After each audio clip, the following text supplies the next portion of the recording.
In this video, I'm going to go through some tips to help you be as advantageous as possible when interviewing at various schools for admission. These tips won't be vague, and I'm not going to act like I don't know what AdComs or admissions committees are explicitly looking for and exactly what they're going to ask. But before we get into this med talk, thank you for joining me, MD Candidate G. And I have to remind you to go ahead and subscribe, like, and turn on those notifications for future invaluable content. Now let's get into this FUBU production. First impressions matter. The tone of an interview is usually set within the first few seconds. Keep in mind, you are being strongly considered, otherwise you wouldn't have received an interview invite. So be on time and look the part. That means dressing conservatively. Colors include black, dark gray, brown, and navy blues for men and women. Peeves that I had on my interviews, for boys at least, were flashy accessories, specifically gold watches. I would go with a flat watch and get a color that matches your belt. For women, striped suits killed me. They were absolutely an eyesore. Again, go with a solid color suit. Say, for example, a pantsuit or skirt suit. Remember, an interview is never the time to make a fashion statement. After they get past reading your attire, they'll be keen to assess your attitude. Think to yourself, attitude, attitude, attitude. Smile. Be pleasant with everyone whom you interact with on interview day. Even be pleasant if there are snags in schedule. For me, I interviewed at a school where I wasn't allowed to see the simulation labs that day. I didn't let it get the best of me, and I hope that you won't either. Keep in mind, you're under observation the entire time you're at the medical school. That includes dealing with student guides. Do not let your guard down. With some strategies I have packed in this video, you'll be able to approach the interview as a conversation and not a question and answer. Interviewing is a skill, so the more experience you have, the more comfortable you will feel. Be aware of your body language. It will convey a lot of information regarding your demeanor and confidence. And if ever you have to follow a professor to an interview site while making small talk, as opposed to being told to enter a specific room, you want to walk next to them and never behind them. You'll do yourself a favor by giving the impression that you're not inferior, but instead worthy to be a colleague. So think about that. Now, once seated, you don't want a pitfall into finding the chair's sweet spot. Instead, sit up, even if that means at the edge of your chair with your shoulders square. Make sure that all of your electronics are on silent, and I wouldn't recommend them being off. Specifically, I was on an interview where I had to ask the professor if it was okay that I pull out my phone to jot down his contact information, because he didn't have a contact card. So in that instance, having my phone on me was appropriate. Be ready to discuss your academic background. That includes extracurriculars, work and research experience, your views on medical and ethical issues, as well as exactly why you want to be a physician. Now, if questions are centered on your academic record, do not make excuses. Provide the best explanation as to the personal circumstances that were going on at that time. Professors understand that you're human. I would say lean on having learned time management and how that allowed you to overcome several obstacles on your road to medicine. You can relate time management to upward trends in grades, having worked less, and delegating more time to your studies. Professors are well aware of the learning curve we college students have to go through, so do not BS them.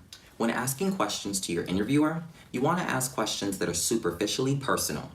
Why do they choose a specific specialty? How do they get into their position of leadership? Or where do they see the school headed in years to come? You could also ask them to describe an ideal student or obstacles to preparedness that they observe students have.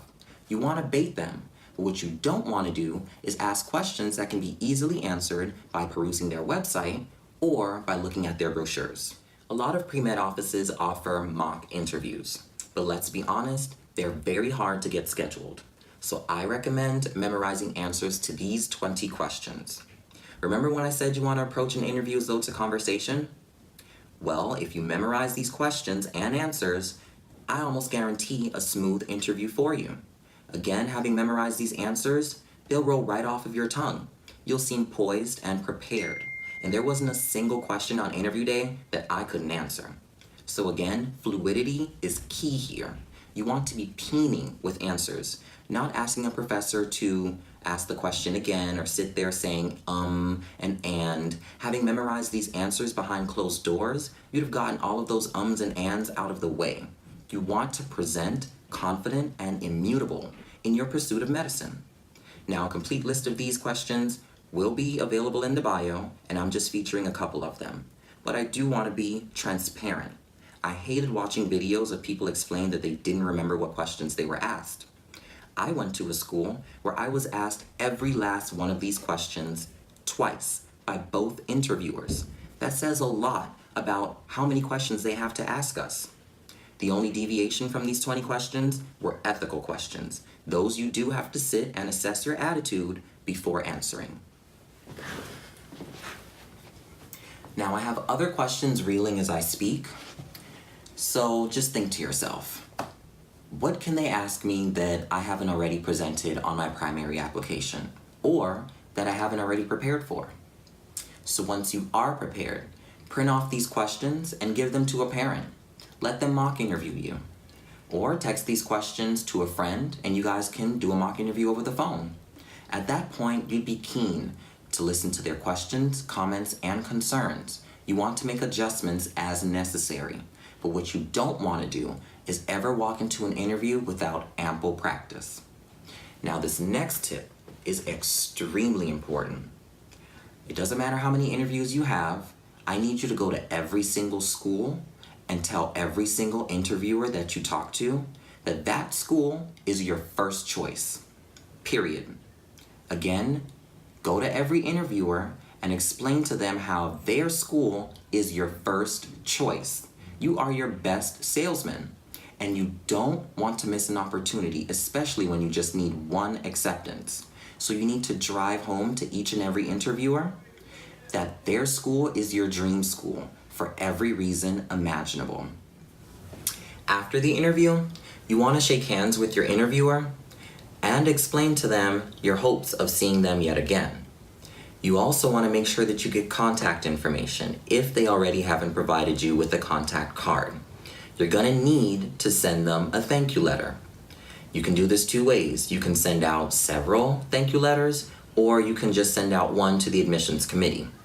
My strategy here was writing such a flattering letter that it was universal. It worked for every interview that I went on.